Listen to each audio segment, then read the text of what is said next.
What's good, guy? It's your boy Shadow there. I'm back with another one from your boy 1090 Jake. This here's on a 13-year-old shot in the head from New York. Shot by a 16-year-old just because the 13-year-old beat the 16-year-old. Let's see what 1090 Jake got to say about it, man. Man, what's up, everybody? Welcome back to another episode of EOS. It's 1090 Jake, man. I'm rocking with y'all, y'all rocking with me. And for this video, we're going to be speaking on a tragedy coming straight out of Queens, New York. Monday, September 22nd, 2025. Sanjay Samuels, a 13-year-old freshman, was on his way to school, walking through Cambria Heights. Then he caught this man on the way to school. It was 8:30 in the morning. He woke up with shot in the head. A 13-year-old boy shot in the head on his way to school in Queens has died. I just heard pop, and then I just saw the kids running down the block, and then I knew something was going on, but usually they're fighting, but then when I saw the kid laying down, I said, nah, that don't look right. And then I saw the ambulance come, and then they picked him up, and he didn't look too good, so. But they fight every day. Every day they out here. You know, you got the little gang members and the little kids fighting. Left brain dead in the parking lot of a Dunkin' Donuts near the intersection of Linden and Springfield Boulevard, teens would scatter as the single gunshot was followed by screams and sirens. Sanjay would be rushed to a children's hospital, alive but unresponsive. And if a 13-year-old getting head tapped on his way to school wasn't enough, wait until you hear who did it and how it was done. The NYPD would release a still image of the suspect seen wearing a backpack and holding a pistol with the hammer cocked back. The shooter would be identified by his high school principal as 16-year-old Jason Sykes. Investigators would learn Sykes went by the nickname Flex. Gang, he really thought he was going to get away with this. I mean, though, the principal identified him, as one of his students. So, this one right here was kind of hard for him to get out because he was spotted, man.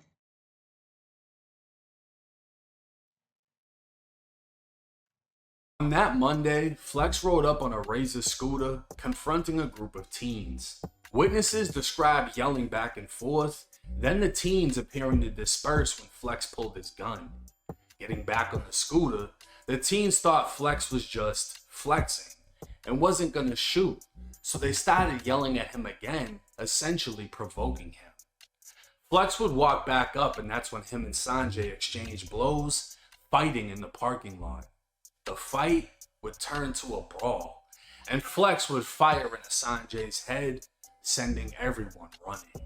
It's unclear if Flex scooted away from the scene, but at one point a witness would try to stop him, pleading with him to surrender and hand over the gun. Flex refused and then went as far as asking the witness for a ride away from the area.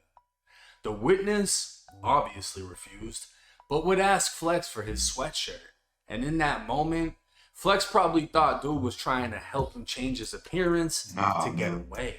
But get away. The quick-thinking witness wanted a key piece of evidence. The witness would turn over the hoodie to police and identify Flex by photo, making this a done case.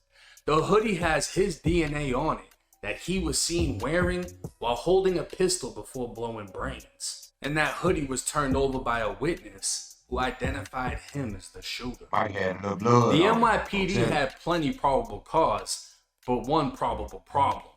Flex got away. The Regional Fugitive Task Force would begin working with the family to arrange his surrender, and Sanjay would be declared brain dead 2 days later, his family pulling the plug. A sad day in Queens, New York, as Sanjay's pictures could be seen all over the news and social media. But NYPD would claim he wasn't the 13-year-old his family was portraying him to be. Sanjay's father would claim his son wasn't involved in gang activities, stating every time he called him when he should be home from school, he was home, and that he had a tracking device in his phone so he could track him. But the NYPD would disagree. Sanjay went by the name J2 Guns on Instagram, and while he had no criminal history, he would post quite frequently about SWM, otherwise known as sex money murder. Sanjay's mother would take a different approach, not denying her son's gang activity. She would blame the horrifying shooting on his cell phone and social media. Man, come on, gang. I'm talking about she tripped out for that one. For even saying the cell phone guy. I mean, if you thought it was a cell phone, why you just didn't take it from him? Drop your comments down below. You know, if that was your team and, you know, and you found out, you know, that he was in a gang, you feel like his phone was, you know, was social media, you know, was a big, you know, factor in it. Would you still let your team keep the phone or would you take it away? Drop your thoughts in the comment. Let's get back to it. On which he would post things to quote unquote look grown. She'd continue on claiming the phone is the devil. These kids talk too much on social media. They live on their phone, on social media to hype themselves up, to look grown, to look big and bad. Sanjay's friends would tell police that Flex was a known troublemaker in the area, but video from the confrontation at Dunkin' Donuts would reveal they were taunting each other, and a male can be heard saying, "Flex is gonna die. Flex is gonna die." Flex was known to police, having been arrested at just 14 for robbery and 13 for gang assault. On Friday, September 26th, 16-year-old Jason Sykes, aka Flex, turned himself into police. And today, the day this video drops, he will face the courts and face charges of murder and criminal possession of a weapon. While his age will legally spare him from a life sentence, his actions may end with decades in prison. See, Sanjay wanted to claim sex money murder. Very recently, former SWM member Hocus 4/5 publicly folded his flag, denouncing his affiliation and encouraging others to do the same. I first became Blood in the year 2000. I was 17 years old. And although, you know, I haven't been actively gangbanging, I would say within the last 15 years, I still promoted it in my music. I still would throw up gang signs, even though I'm not, you know, committing crimes or gangbanging. I guess it was still assumed that I was still an active gang member. I come to a pivotal point in my life where I see what's wrong and I want to fix it. I want to fix it. And the gang culture right now, we all are watching our young men and women be destroyed. So with that being said, I want to denounce all gangs. I want to denounce any and every gang affiliation of mine, particularly the sex money murder gang that I once represented in a culture that I pushed forward. So ever since I publicly renounced the gang, a lot of brothers been hitting me up like, "Yo, Hocus, I support what you're doing. I love it. Congratulations. I want to do the same. I just don't know how." My flag. Well, here's how. I'm going to tell you how. We're going to do it together. I'm starting a Drop My Flag challenge. We all watch every single day. Every single day we watch it play out. There's never ending cycle of Rico's, conspiracy, murder. Gotta stop. It start with us. This is the time. This is the era to do it now.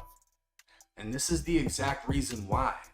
Because 13-year-olds are losing their lives to 16-year-olds who are throwing away their lives. All under the structure of SWM's founder, Pistol Pete, who is serving a life sentence plus 105 years in ADX, the dungeon of the federal prison system. Now, I want to make it clear, the way that I say things, the way that I title my videos, it isn't meant to be disrespectful, but I understand the power of shock value.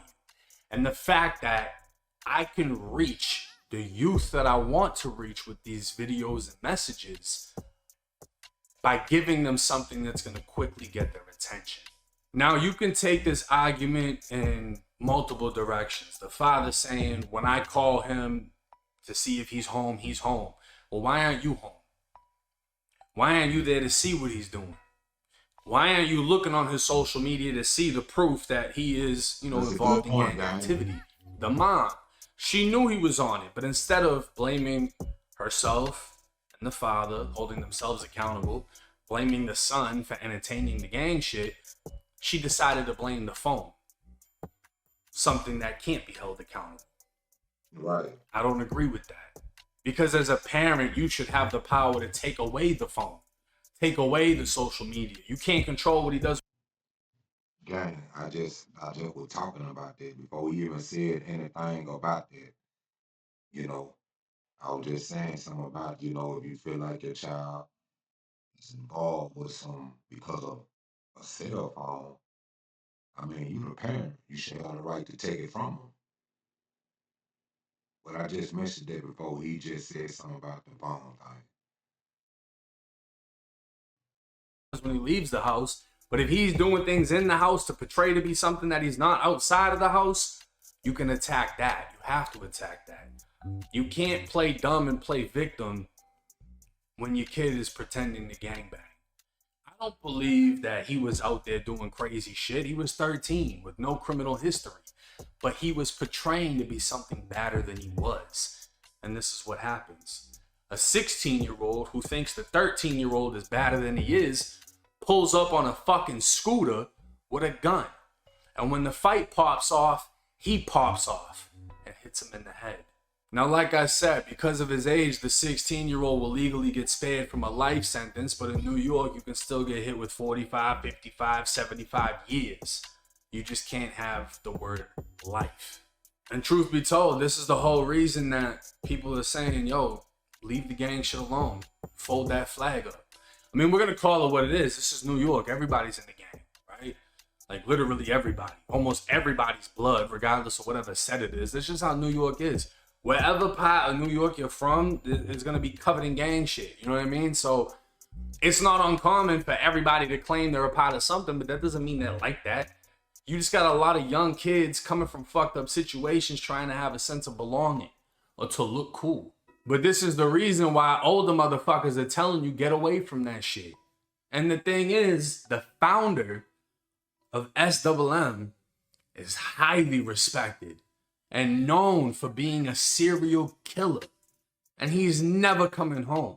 He's in ADX, the most locked down fucking dungeon you can be in. There's nothing after that but hell. If you're in ADX, there is nothing after that but hell. And you have to understand, when you sign up for these gangs, you're not expected to become a multi-millionaire. You're not expected to become some rich rapper or this and that. No. Because that's not what the gang is teaching you.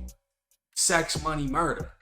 The gang isn't teaching you how to become fucking successful when the gang's leader, the very founder, is serving life plus 105 years.